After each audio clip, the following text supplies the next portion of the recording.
First of all, we need to add a creative. To do this, we go to Creatives tab and press Add button. Here we can see all the available types of creatives we have on our platform. In this tutorial, we'll show how to work with banner ones. On this screen, you need to indicate the name of the creative. Let's name it tutorial. Here you need to pick either image or HTML5. We're going to upload image. And we need to set the maximum CPM. Let's go with $2. Additional description may be needed for some of the SSPs like Yandex, for example. Okay, we press next, and here we need to upload our banners. They can be uploaded either one by one, or you can choose a zip file. We'll go with zip, and we press upload here.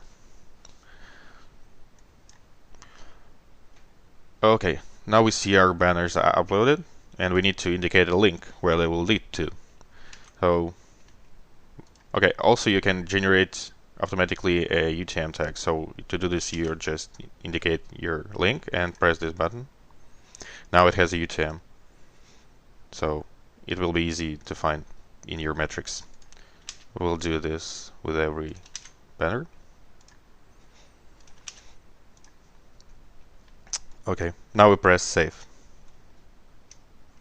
So creatives are successfully uploaded, and now they are waiting for moderation, which can take up to 5 or 6 hours.